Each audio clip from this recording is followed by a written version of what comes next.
तो good morning friends. आज हर घर के अंदर एक समस्या है, वो है बालों का झड़ना, बालों का पतला हो जाना, एलोपेशिया होना। और जब-जब बाल की बात आती है, हेयर की बात आती है, तो सबसे ज़्यादा, सबसे चर्चित नंबर 1 कोई चीज़ हमारे सामने है, तो वो होती है बायोटिन के बारे में।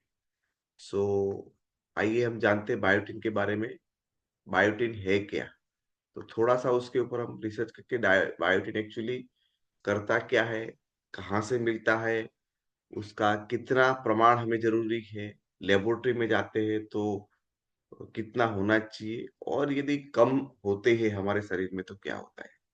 तो सबसे पहले बता दूँ कि बायोटिन है वो आपका अ, वाटर सॉल्युबल है, पानी के अंदर घुलने वाला एक विटामिन है और ये विटामिन बी कॉम्प्लेक्स का एक हिस्सा है। तो और ये अपने शरीर में बनता नहीं है, ये हमें खुराक से लेना होता है। सो वो करता क्या काम है? तो वो करता है फैट एंड ग्लूकोज मेटाबॉलिज्म। आपके शरीर में जो भी फैट है, उसको पचाने में वो यूज़फुल है। आपके शरीर में जो ग्लूकोज लेवल है, जिसको आप डायबिटिक कंडीशन बोलते हैं, तो उसके अंदर भी ये पचाने में बहुत अच्छा होता है। ये हेयर एंड स्किन हेल्थ के लिए बहुत-बहुत इम्पोर्टेंट है। तो आपने सब लोगों ने सुना है कि उसके अंदर बहुत ओ, आपके जो जीन्स होते हैं, उसको रेगुलेट करने में बहुत यूज़फुल है।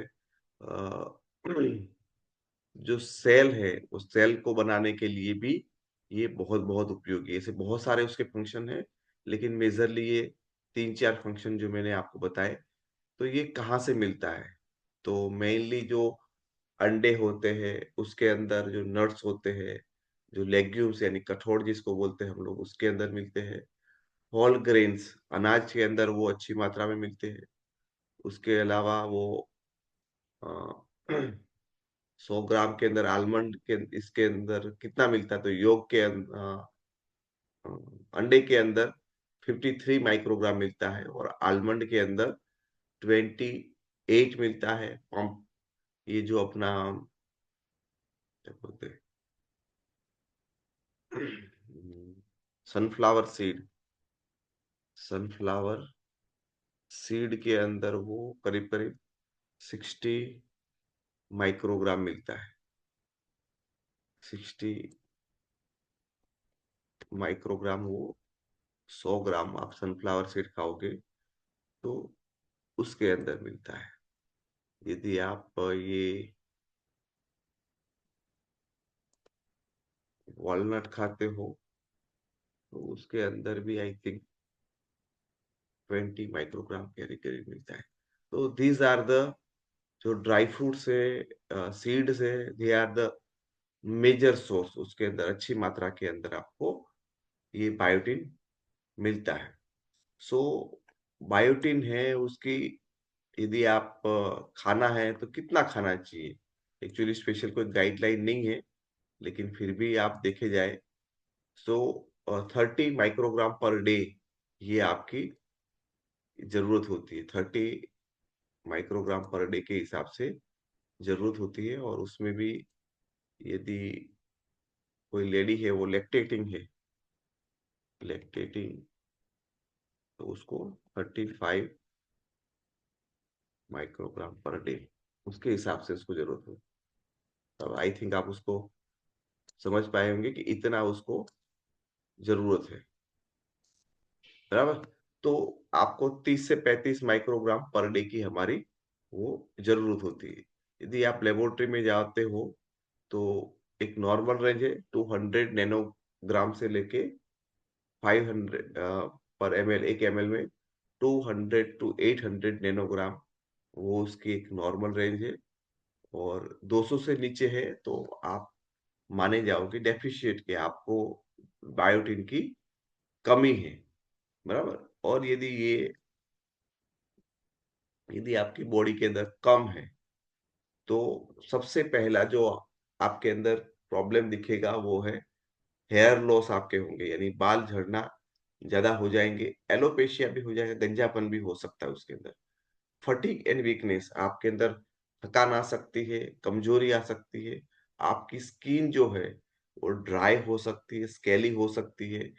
ये सारी प्रॉब्लम यदि हो रहे हैं, तो आप थिंक कर सकते हो कि शायद आपको बायोटिन की कमी है।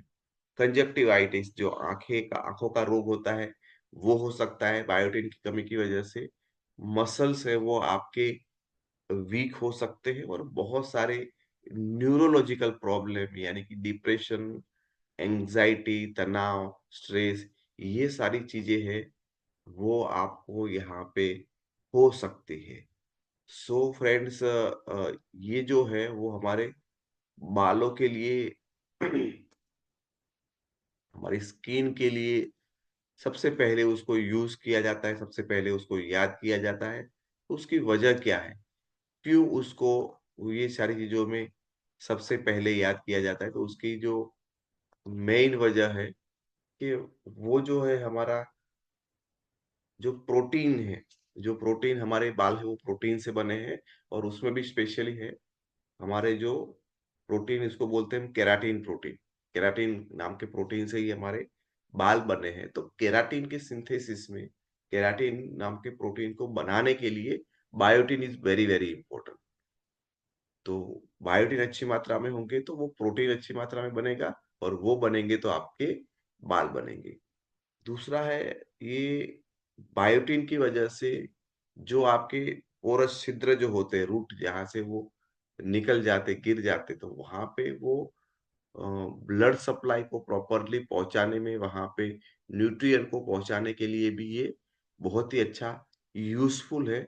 तो आप बायोटिन को अच्छी मात्रा में लेना चालू करते हो, तो आपके बाल है वो झड़ना कम हो जाएँगे, नए बाल है वो उगने की प्रोसेस है, वो थोड़ी फास्ट हो सकती है। आपके बाल यदि पतले हैं, तो और थोड़े ठीक हो सकते हैं। सेम उसी तरह से स्किन के लिए भी वो उतना ही इम्पोर्टेंट है और ये अक्सर पाया गया है कि जब-जब आप बायोटिन लेवल को अच्छी तरह से मेंटेन करना चालू करते हो, सो अपने आप में ही बालों के अंदर आप बहुत ही ड्रास्टिकली चेंज पाओगे। विदिन 3, 4, 5, 6 दिन के अंदर आपको पाओगे कि आपके बाल झड़ना है वो कम हो जाते हैं, आपके बाल थोड़े और अच्छे हो जाते हैं। सो बायोटिन इज़ मैं बोलता हूँ बी यानी बायोटिन बी यानी हम हिंदी में बोले तो बाल, तो बी वो बालों वाला ही वो उसका काम है, तो बहुत ही इम्पोर्टेंट है। तो हम सब लोगों को ये अंडे में ज़्यादा मिलता है, सनफ्लावर सीड में मिलता है, आपके लेग्यूम्स के अंदर भी मिलता है। तो उतनी ज़्यादा वो तकलीफ नहीं, इज़िली वो अवेलेबल हो जाता है। लेकिन गलत खान-पीन की आदतों की वजह से ही उसकी डेफ़िशिएंसी होती है और जब बाल की बात आती है, तो बायोटिन को सबसे नंबर 1 पे रखते हैं हम लोग। सबसे पहला हेयर की बात आती है, स्किन की बात आती है, तो बायोटिन को नंबर 1 पे रखता है। लेकिन सिर्फ़ अकेला-अकेला बेचारा कुछ नहीं करेगा। उसके साथ नंबर 2 पे आपको ध्यान देना है प्रोटीन के बारे में। प्रोटीन अच्छा होगा तो ही ये चीज़ें बनेगी। नंबर 3 विटामिन ए के ऊपर ध्यान देना पड़ेगा आपको, विटामिन डी के ऊपर ध्यान देना पड़ेगा, विटामिन ई के ऊपर आपको थोड़ा ध्यान देना पड़ेगा, ओमेगा 3 फैटी एसिड के लिए ध्यान देना पड़ेगा। आपको जिंक जो अपने खाते हैं खाने के अंदर उसके ऊपर ध्यान देना पड़ेगा। ये सारे न्यूट्रिएंट आयरन के ऊपर अच्छी मात्रा में आपको होना चाहिए। तो ये सारी चीज़ें भी उसके साथ-साथ वेल बैलेंस होगी। आपके शरीर के अंदर स्ट्रेस, तनाव नहीं होना चाहिए। आप जितने रिलैक्स रहोगे, उतना ही आपका हेयर हेल्थ अच्छा रहेगा। तो ये सारी चीज़ों को आप ध्यान रखेंगे। थोड़ी बहुत एक्सरसाइज करेंगे, पानी के कंज़म्पशन को बढ़ाएँगे। जभी भी आप नहाने जाते हो, तो गर्म पानी का बालों के ऊपर अप्लाई करेंगे, तो बाल और झड़ेंगे। तो हमेशा एक नॉर्मल वाटर या ठंडा वाटर ही आप अपने बालों को दीजिए। अपने बालों को जब वॉश करते हो, तो ज़्यादा हार्मफुल केमिकल वाले प्रोडक्ट शैम्पू को न यूज़ करें। जब आप हेयर ऑयल को अप्लाई करते हो, तो ऐसा हेयर ऑयल अप्लाई कर लो, जो आपको और ज़्यादा बेनिफिट देता है। तो नॉर्मली जो कैस्टर ऑयल है, वो वन ऑफ द बेस्ट माना जाता है हेयर के लिए। तो आप चेक करें यदि कैस्टर ऑयल आपके अंदर है, आर्निका का ऑयल है, टी ट्री ऑयल है, कोकोनट ऑयल है, ये भी बहुत ही कॉमनली नॉर्मल तौर पे यूज़ करने वाले ऑयल है, तो आप वो यूज़ कर सकते हो। तो ये सारी चीज़ें को ध्यान रखेंगे, तो मुझे लगता है कि आप अपने बालों के बेताज बादशाह बन सकते हो। बहुत ही अच्छे बालों के आप मालिक बन सकते हो। Thank you very much.